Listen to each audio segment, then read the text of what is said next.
Part B, step 3, has to be done in order, not concurrently, because we're using Microsoft Excel, since there's formulas that don't work or that error out in Google Sheets.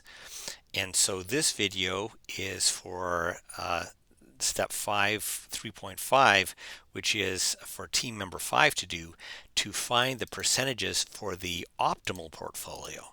So here's the optimal portfolio.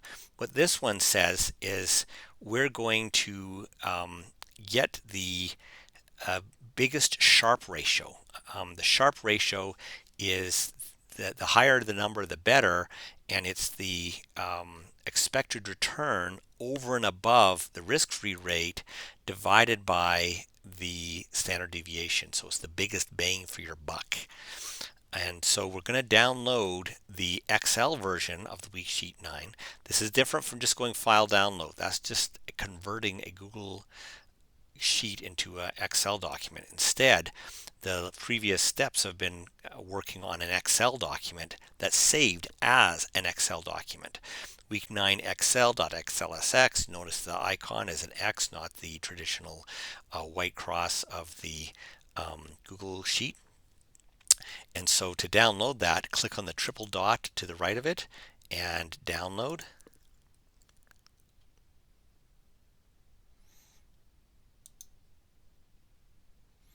And then download. Takes a minute to download.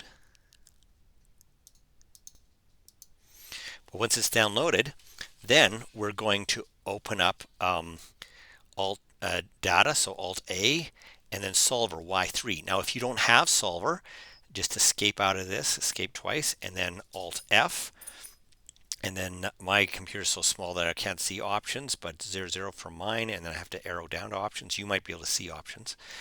And then arrow down to add-ins, and then tab across to the Excel add-ins Go button, and then arrow down to Solver add-in. If it's off, hit spacebar to turn it on again, or turn it on, and then enter for Go. Notice the blue line around OK.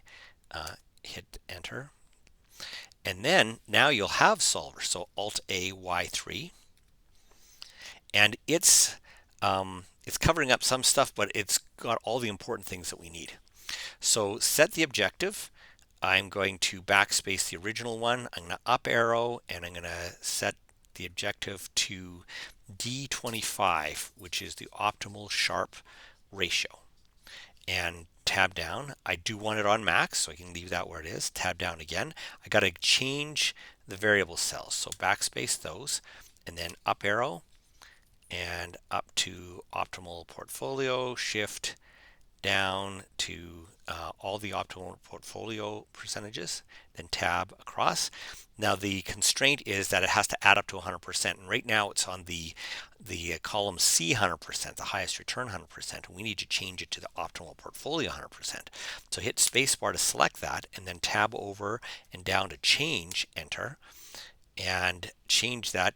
Just backspace what it was before, up arrow, and then arrow over to the optimal portfolio sum that still has to equal 100% or 1, and then hit the enter key. The OK has a blue line around it, and then we're going to get rid of this other constraint. So tab down until you see this C24 is greater or less than blah blah blah. So just space bar that, and then tab over and down to delete, enter.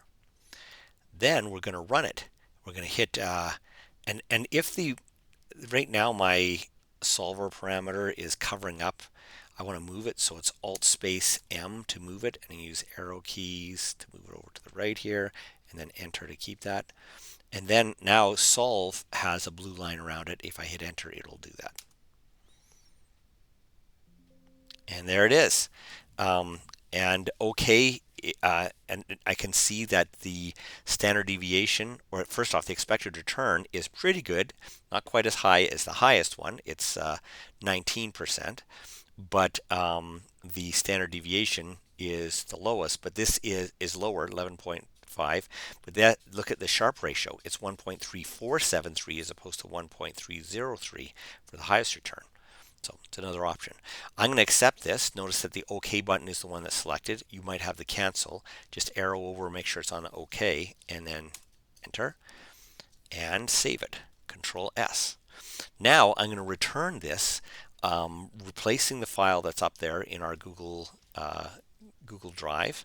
So I'm going to go back to our team folder, and I'm going to go first making sure that I'm not going to upload it and convert it to a Google Sheet. I need to make sure it'll stay as an Excel document. So to do that, click on the gear and then settings, scroll down to uploads, make sure that this is not checked.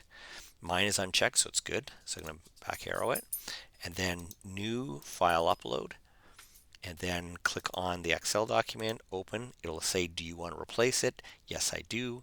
Upload, and you're done.